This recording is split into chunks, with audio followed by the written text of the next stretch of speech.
ገንዘብን ለመሰብሰብ በሚደረግ ጥረት ኃይል ዋነኛና አስፈላጊ ነገር ነው። እቅዶችን ወደ ተግባር ሊለውጣቸው የሚችል በቂ ኃይል እስከሌለህ ድረስ ከንቱና ዋጋ ቢስ የሆነ ድካምን ታደርጋለህ።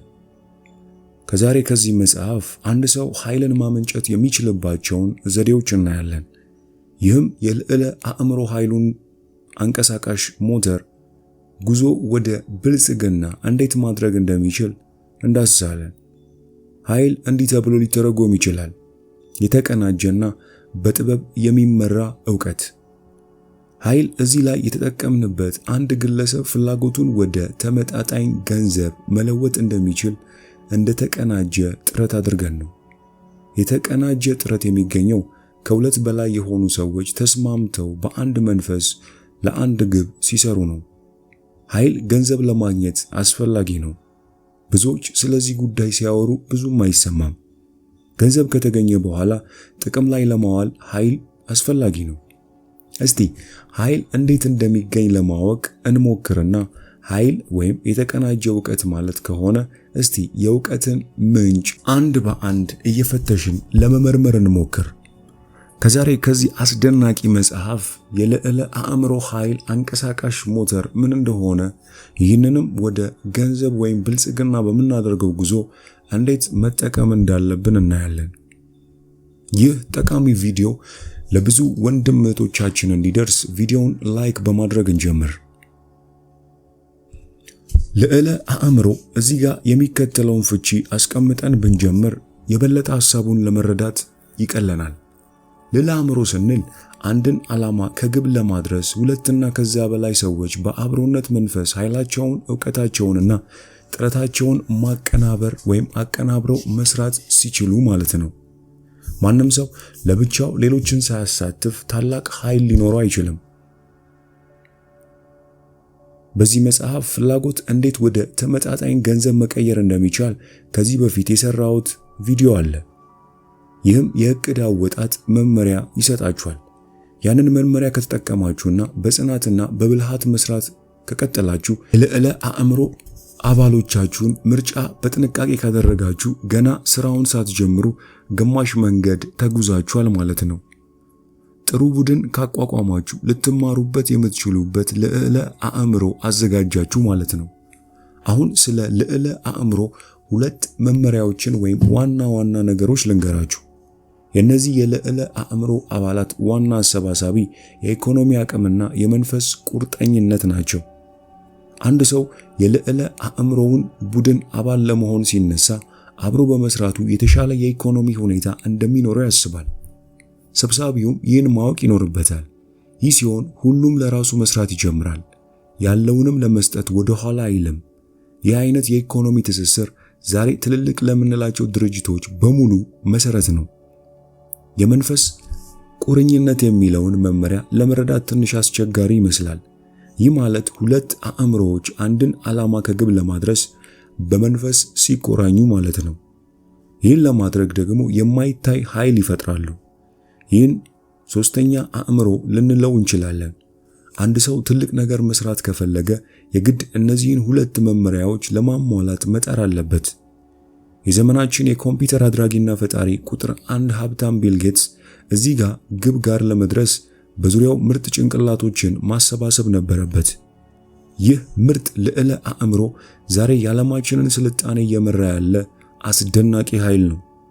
ይህ ልዕለ አእምሮ የወደፊቱን የዓለማችንን ጣፋንታ ለመወሰን የሚችል ኃይል ወደ መሆን ተቃርቧል። ዛሬ ላይ ያለ ኮምፒውተር የሚሰራ ምን ነገር አለ? ሌሎችም ዛሬ ላይ ያሉ ባለሀብቶች አውቀውም ሆነ ሳያውቁ ዙሪያቸውን በምርጥ ጭንቅላቶች ይከባሉ። እነዚህ ምርጦች ደግሞ ልዕለ አእምሮን ይፈጥራሉ። በማንኛውም መንገድ ታላቅ ኃይል ከነዚህ ሁለት አሰራሮች ውጭ ሊፈጠር አይችልም። እንደ ምሳሌም ኃይሌ ገብረስላሴ የዓለምን ሪከርድ ለመጣስ ዙሪያው የተሰበሰቡ ምርጥ የሙያው ጭንቅላቶች አሉት። ሁሉም የኢኮኖሚ ጥቅም ያገኛሉ። አእምሮአቸውን በአንድ መንፈስ አቆራኝተው ይሰራሉ። ይህ ነው እውነታው። ይህን እዚህ ጋር እናቁምና የአእምሮ ኃይልን ማሳደግ አንተም እንዴት እንደምትችል በቀጣይ እንመልከት።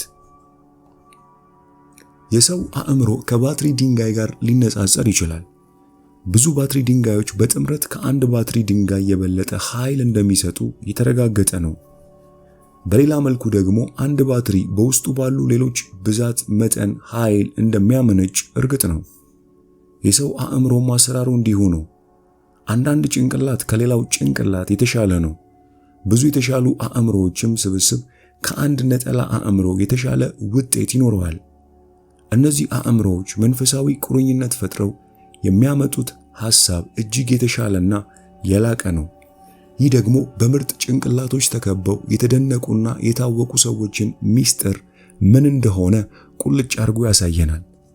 እዚህ ላይ አንድ መጨመር የምፈልገው ነገር አለ። ይህም ልዕለ አእምሮ ከመንፈሳዊ ጥምረት ሰርቶ በቡድን የሚፈጥረው ወይ የሚያገኘው ማንኛውም ነገር በተናጠል በእያንዳንዱ የአባላት አእምሮ ውስጥ መፈጠሩ ነው። ማንም ለብቻው ሮጦ አስቦ ሰርቶ እዚህ ደረሰ የለም። ቀደም ወዳለው ጊዜ ስንሄድ ብዙዎቹ ከድህነት ከመሃይምነት ማጥ ውስጥ ነው የተነሱት። ፈጥነው ይህንን ሚስጥር ስለደረሱበትና በዚህ መጽሐፍ ውስጥ ያሉትን መመሪያዎች ስለተጠቀሙ በአጭር ጊዜ የግባቸውን መንገድ ጀምረዋል። እነዚህ መመሪያዎች ለሁላችንም ክፍት ናቸው። መጠቀም የፈለገ ለመጠቀም መብት አለው። ይህን መጽሐፍ በማንበብ ወይም በማድመጥ ብቻ ግን የትም መድረስ አይቻልም። ቁልፍና ዋነኛው ዕውቀት ያወቁትን መተግበር መቻል ላይ ነው። በብዙ ቦታዎች ማህተመ ጋንዲን ጠቅሼዋለሁ በዚህ መጽሐፍ ውስጥ። እስቲ አንዴ በድጋሚ የማህተመ ጋንዲን የኃይል ምንጭ እንመርምር።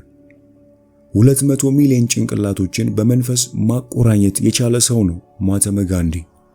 ማንም ሳያስገድዳቸው እነዚህ አእምሮዎች በመንፈስ አንድ ዓላማ ለማስፈጸም ተቆራኙ። ይህ በእውነትም ተአምር ነው። ማንም ባለድርጅት የድርጅቱ ሰራተኞች በሙሉ በአንድ መንፈስ ለዘለቄታው እንዲቆራኙ፣ ሌላው ቀርቶ በጥሩ መንፈስ እንዲሰሩ ማድረግ ምን ያህል ከባድ እንደሆነ ጠንቅቆ ያውቀዋል። ለበጎ የመነሳሳት ጉልበት ወይም ኃይል ገንዘብ ለመግለጽ አስቸጋሪና አይናፋር ስለሆነ ነው። አንድ ወንድ የወደዳትን ሴት ለማግኘት ከሚያደርገው ጥረት ትግል ለየት ባለ መልኩ መጣርን ይጠይቃል። ከፍላጎት ጋር መቀላቀል አለበት፣ ከጽናት ጋር መቀላቀል አለበት። እናም ወደ ዕቅድ መቀየር አለበት። ያ ዕቅድም ተግባራዊ ሊሆን ይገባል። ገንዘብ በብዛት ሲመጣ ልክ ቁልቁል እንደሚፈስ ውሃ ነው። እዛ ውስጥ በቀላሉ ልናየው የማንችለው ኃይል አለ። ይህንን ኃይል እንደ ወንዝ ልንመስለው እንችላለን። በሁለት አቅጣጫ እንደሚፈስ ወንዝ፣ አንዱ ወደ ሀብት ወደ ስኬት፣ ሌላው ወደ ድህነት ኪሳራ ወይም ውድቀት። ማንም የተሳካለት ሁሉ የዚህን የህይወት ፍሰት መኖር ያውቃል። ይህ የሰውን አስተሳሰብ የሚከተል ፍሰት ነው። በጎ የሚያስብ ወደ ስኬት ይወስደዋል። በሌላው ዳርቻ ደግሞ አፍራሽና ደካማ ሐሳብ ያለውን ቁልቁል ወደ ድህነት አረንቋ ያጓጉዘዋል። ብዙ ጊዜ ድህነትና ሀብት ቦታ ይቀያየራሉ። ሀብት የድህነትን ቦታ ሲወስድ ለውጡን በደንብ የተጠናና በጥንቃቄ የሚተገበር ተግባርን ይጠይቃል። ድህነት ግን የሀብትን ቦታ ለመውሰድ ምንም አይፈልግም፣ ምክንያቱም ድህነት ደፋርና ጨካኝ ስለሆነ ነው። ሀብት ግን አይናፋርና ፈሪ ነው። ለመቅረብ መማረክ ወይም መሳብን ይፈልጋል። ስለዚህ ደስታ የሚገኘው በማድረግ ብቻ እንጂ በምኞት እንዳልሆነ ልታውቁ ይገባል። በመቀጠል የመንፈስ ጽናትና የመንፈስ ጥንካሬ እንዴት ወደ ሀብት ወይም ስኬት በመናደርገው ጉዞ እንደሚያግዘን በስፋት ለማየት እንሞክር። የመንፈስ ጠንካራነት መሰረቱ የአንድ ነገር የመነሻ ኃይል ነው። የመሻት ኃይልና ፍላጎት በሚገባ ሲጣመሩ ሊለያዩ የማይችሉ ጥንድ ይሆናሉ። ትልቅ ሀብት የሚያከማቹ ሰዎች በአጠቃላይ ጨካኝ ናቸው ይባላል። አንዳንዴ አረመኔ ናቸውም ይባላል። ብዙ ጊዜ ሰዎች ለነሱ ያላቸው ግንዛቤ የተሳሳተ ነው። እነዚህ ሰዎች ያላቸው ግን የመሻት ኃይል ነው። ይህንንም ከመንፈስ ጠንካራነታቸው ጋር ያዋህዱታል። እንዲሁም ፍላጎታቸውን ያለሙትን ዓላማ ለማሳካት ይጠቀሙታል። ብዙ ሰዎች የመጀመሪያ እክል ምልክት ሲያጋጥማቸው ያቀዷቸውን ዓላማዎችና ግቦችን ለመተው ጊዜ አይፈጅባቸውም። ጥቂቶች ግን ምንም እንኳን ብዙ እክሎች ቢያጋጥሟቸውም ዓላማቸውን እስኪያሳኩ ድረስ በቁርጠኝነት ይቀጥሉበታል። የመንፈስ ጽናት የሚለው ቃል ጀግንነት የሚል እንድምታ ላይኖረው ይችላል። ነገር ግን የብረት መገለጫ ጥራቱ ካርቦን እንደሆነ ሁሉ የሰውም መገለጫ ጠባዩ መንፈሰ ጠንካራነቱ ነው። ስለዚህ ግብህ ቁርጥ ያለ ዓላማ ያለው ካልሆነ ለስኬታማነቱ ደግሞ ቁርጥ ያለ እቅድ ከሌለ ትዕዛዙን በዚህ መጽሐፍ ውስጥ ያሉትን አንብበህ ወደ ተግባር የማትንቀሳቀስ ከሆነ ሰሚ ብቻ ትሆናለህ። ለውድቀት ዋነኛው ምክንያት መንፈሰ ልል መሆን ነው። ስለዚህ የመንፈስ ጽናት ፈተና ያስፈልጋል። ከዚህም በላይ መንፈስ ልልነት በሺዎች በሚቆጠሩ ሰዎች ላይ በተግባር እንደታየው የብዙ ሰዎች ድክመት ነው። ይህ ግን በጥረት ሊወገድ የሚችል ነው። ሆኖም ይህ የሚወሰነው በአጠቃላይ በእያንዳንዱ ሰው የፍላጎት ጽናት ላይ ነው። የሁሉም ስኬት መጀመሪያ ነጥብ ያለው ፍላጎት ላይ ነው። ሁልጊዜም ይህን በአእምሮ አስታውስ። ደካማ ፍላጎቶች የሚያስገኙት ደካማ ውጤት ነው። እስቲ እሳት ጥቂት ሙቀት እንደሚሰጠው ሁሉ መንፈሰ ልልነት ካጋጠመ ይህን ድክመት ማስወገድ የምትችልባቸው ፍላጎት ላይ ጠንካራ እሳቶችን አንድድ።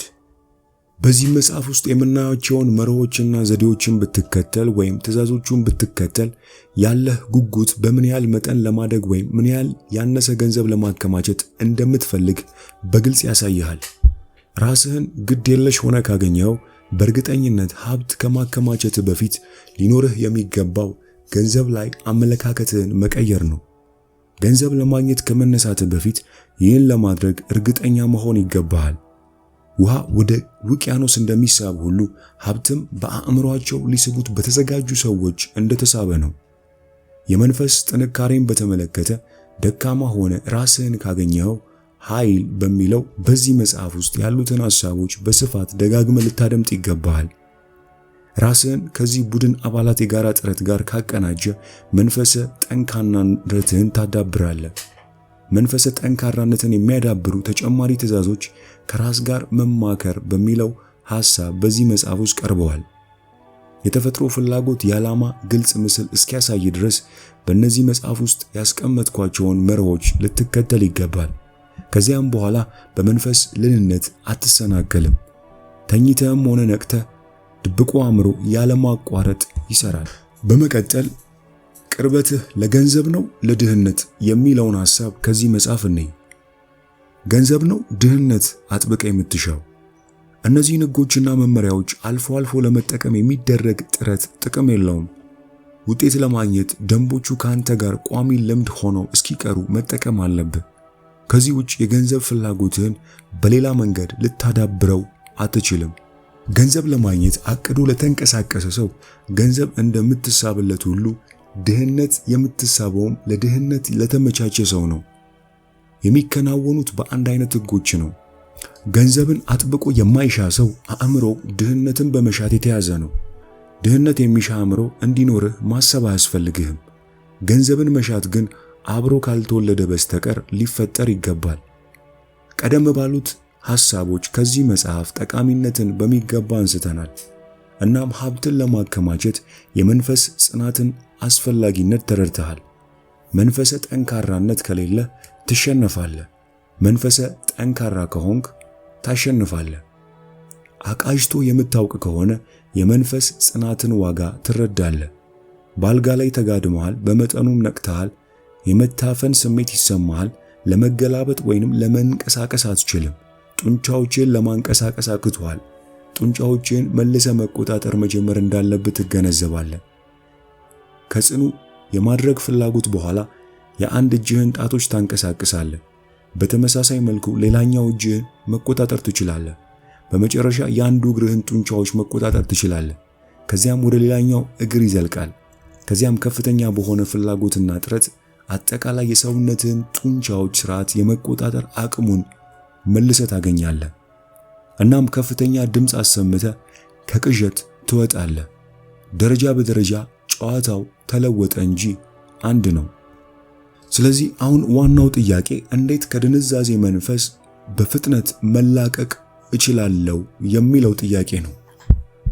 ካጋጠመህ የድንዛዜ መንፈስ በፍጥነት ለመላቀቅ በተመሳሳይ መንገድ መጀመሪያ በቀስታ ከዚያም ፍጥነት እየጨመርክ በመሄድ መላቀቅ አስፈላጊ ሆኖ ልታገኘው ትችላለህ። ምንም እንኳን መጀመሪያ ብትንቀራፈፍም ያልተቆጠበ ጥረት አድርግ። ስኬት የሚመጣው ካልተቆጠበ ጥረት ነውና። በጥንቃቄ የሚያማክርህን ሰው ከመረጥክ መንፈሰ ጠንካራነትን ለማዳበር ሊያግዝህ የሚችል አንድ ሰው ታገኛለህ። ሀብት ያከማቹ ጥቂት ሰዎች ሊያከማቹ የቻሉት በችግር አስገዳጅነት ነው። የመንፈስ ጽናትን አዳብሩ፣ ምክንያቱም ሁኔታዎች የግድ ወደዚያ ይመሯቸዋልና ነው። ስለዚህ መንፈሰ ጠንካራ ልትሆኑ የግድ ነው። የመንፈሰ ጽናት ያዳበሩ ለዕድል ዋስትና አላቸው። ምንም እንኳን ብዙ ጊዜ ቢሸነፉም የመሰላሏን ጫፍ ላይ በመጨረሻ ይደርሳሉ። አንዳንዴ ሰዎችን በተስፋ አስቆራጭ መንገዶች የሚወስድ በውስጣችን የተደበቀ ድብቅ መሪ ያለ ይመስላል። ከተሸነፉ በኋላ ራሳቸውን አንስተው መከራቸውን አሸንፈው ሙከራቸውን ቀጥለው ከግባቸው የሚደርሱ ስኬታማዎች ናቸው። ዓለምም ለነሱ ብራቮ እንደምትሰሩት እርግጠኛ ነበርን እያለ ይጮህላቸዋል፣ ያጨበጭብላቸዋል። ድብቁ መሪም ማንም የመንፈስ ጥንካሬን ፈተና ሳያልፍ የትልቅ ስኬት ባለቤት አያደርገውም። ጥረታቸውን ፊት ለፊት የማይቀጥሉ በመጨረሻ ውጤት ጋር አይደርሱም። ፈተናውን የሚጋፈጡት በመንፈስ ጽናታቸው በብዙ ይሸለማሉ። ምንም አይነት ግብ ያለው ስኬት እንደ ካሳ ይቀበላሉ። ከቁሳዊ ካሳ ይልቅ የማያልቅ ዕውቀትን ያገኛሉ። ይህም እያንዳንዱ ውድቀት ተመጣጣኝ የሆነ ጥቅም እንደሚያስከትል ማወቃቸው ነው። በመቀጠል በውድቀቶች ላይ መፈናጠጥ የሚለውን አስደናቂ ሐሳብ እንይ። በውድቀቶች ላይ ተፈናጠጥ። ከዚህ ሕግ የተለዩ ሕጎች አሉ። ጥቂቶቹ ብቻ ናቸው ከልምድ የመንፈስ ጠንካራነት ጠቃሚነት የተረዱት። እነሱም ሽንፈትን ያልተቀበሉና ጊዜያዊ መሆኑን የተረዱ ናቸው። ፍላጎታቸውን ያለማቋረጥ በመተግበር ሽንፈትን ወደ ድል እንደሚቀይሩ የሚያምኑ ናቸው። እነዚህ ሰዎች ከዳር ቆመን ለምናየው ብዙ ሰዎች ሲሸነፉ የማይነሱ ይመስላል። የሽንፈትን ጽዋ የሚቀምሱትን ስናይ ለበለጠ ጥረት እንደሚያነሳሳቸው እናያለን። እነዚህ እንዳጋጣሚ ሆኖ የህይወትን የኋላ ማርሽ አይቀበሉም። ነገር ግን ልናየውና ለመኖሩ ልንጠረጥረው የምንችለው በተስፋ አስቆራጭ ጊዜ ጥረት የሚያደርጉት አዳኝነታቸው ጽኑ ነው። መንፈሰ ጠንካራነት የምንለው ኃይል ነው። አንድ እርግጠኛ መሆን የሚቻል ነገር መንፈሰ ጠንካራነት የሌለው ምንም አይነት ተጨባጭ ውጤት አያመጣም። እነዚህን መስመሮች እየጻፍኩ ከስራዬ ቀና አልኩኝ። ከፊት ለፊቴ ጥቂት ሜትሮች ራቅ ብሎ ታላቅና ሚስጥራዊው የሙታን ተስፋዎች መቃብር የዕድሎችን ማማ ብሮዌንን አየሁት። በዚያው የብሮዌንን የማሸነፊያ ሚስጥሩን እንዳገኘ የምናውቀው ሚስጥሩም ሁል ጊዜ ከአንድ ቃል ጋር ፈጽሞ አይደለም። ይኸውም የመንፈስ ጽናት ነው። ሚስጥሩም በመንፈስ ጥንካሬዋ በፋኒ ሃይወርት ታሪክ ተነግሯል። እሷ በ1915 ኒውዮርክ የመጣችው ጽሑፏን ወደ ገንዘብ ለመለወጥ ነው። ይህ ግን በፍጥነት አልተከናወነም። ቀኑን ስትሰራ ሌሊቱን ደግሞ ተስፋ ስታደርግ ቆየች። የተስፋ ጭላንጭል እያጣች በሄደች ጊዜ ሁሉ እሺ ብሮዌን አሸነፍሽ አላለችም። ያለችው ግን ደህና ብሮዌን ጥቂቶችን ልታሸንፊ ትችያለሽ፣ እኔን ግን ፈጽሞ አታሸንፈኝም። እኔ እጅሽን እስክትሰጪ ድረስ እታገልሻለሁ። አንድ ታሪክ ለማስመረጥ እስክትበቃ ድረስ አንድ አሳታሚ ብቻ 36 ጊዜ ጽሑፏን መልሶት ነበር። ከዚያም ውጤቱ እየታየ መጣ። ጊዜውም አለፈ። የማይታየው መሪ ፋኒ ይህንን የጽናት ፈተና አለፈች። ከዚያ ጊዜ ጀምሮ አሳታሚዎች ራሳቸው እሷን ለማግኘት ይሽቀዳደማሉ። ለመቁጠር ጊዜ እስኪያጥራት ድረስ ገንዘብ ይመጣ ጀመር። ከዚያም የፊልም ሰዎች ያገኟት፣ እናም ገንዘብ ይጎርፍላት ጀመር። በአጭሩ መንፈሰ ጠንካራነት ለስኬት መንገድ መሆኑን ተመልከት። ፋኒ የተለየች አይደለችም። ሴቶችም ሆነ ወንዶች ሀብት ሲያከማቹ መጀመሪያ መንፈሰ ጠንካራ ስለሆኑ እንደሆነ እርግጠኛ ልትሆን ይገባል። ይህ ለማንኛውም ድሃ አንድ ብርጭቆ ቡናና አንድ ሳንዱች እንደ መስጠት ነው። ነገር ግን ብዙ ገንዘብ ለሚፈልጉ ከፍተኛ መንፈስ ወይም መንፈሰ ጠንካራን ሊሆኑ ይገባል። ኬሚ ስሚዝ ይህንን ስታነብ አሜን ትላለች። ለዓመታት በተገኘው ማይክሮፎን ላይ ገንዘብ ሳይካፈላት ያለምንም ዋጋ ዘፍናለች። ብሮድዌይ ለማግኘት ከቻልሽ ነይና ውሰጃት አለቻት። ወሰደችው። እስከ አንድ አስደሳች ቀን ብሮዌን ደክሟት ዋጋዋን ጠየቀቻት። ስሚዝ ዋጋ ጠራች። ብዙ ነበር። እናም ከፈለቻት። እናም ሰጠቻት። አዎ፣ ምንድነው ጥቅሙ? መቼ እንደምታሸንፍ አታውቅም። የምታገኘው ዋጋ አውቀ ስራህን በትጋት በመንፈስ ጠንካራነት ዝም ብለህ ቀጥል። ከዛሬ ከዚህ ዓለም አቀፍን ተወዳጅነት ካተረፈው ቲንክ ኤንድ ግሮው ሪች አስብና ሀብታሙን ከሚለው መጽሐፍ ድንቅ የሆነውን 2 ነጥቦችን አይተናል። ከነዚህ ካነሳናቸው ሐሳቦች የትኛው ሐሳብ ተመቻችሁ? የትኛውስ ከህይወታችሁ ጋር ሄደ? የትኛውስ አስገረማችሁ? ኮሜንት ላይ ጻፉልኝ። ይህ መጽሐፍ ለስኬት የሚበቁ 13 መመሪያዎችን በውስጡ የያዘ ሲሆን የዓለማችን ምርጦች የኛን ሀገር ባለሀብቶች ጨምሮ ከዚህ ውጭ ሌላ ዘዴ ወይም መርህ የላቸውም ሀብትና ንብረትን ለማከማቸት።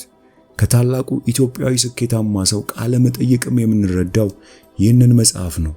ይህ መጽሐፍ እውነቱን ለመናገር 1 ሚሊዮን ብር የሚያወጣ የስኬት በር ሚስጥሮችን በውስጡ ይዟል። ቲንክ ኤንድ ግሮው ሪች አስብና ሀብታሙን በሚል በአማርኛ የተተረጎመ ሲሆን ለስኬት እዚህ መጽሐፍ ውስጥ ያሉትን 13 መመሪያዎች አንብቦ መተግበር ብቻ ይበቃል። የዓለማችን ምርጦቹ ባለጠጎች ከጀርባቸው ያለው ሚስጥር የዚህ መጽሐፍ መመሪያዎች ናቸው። በአንድ ወቅት ኖህ ሳማራ ስለዚህ መጽሐፍ እንዲህ ብሏል።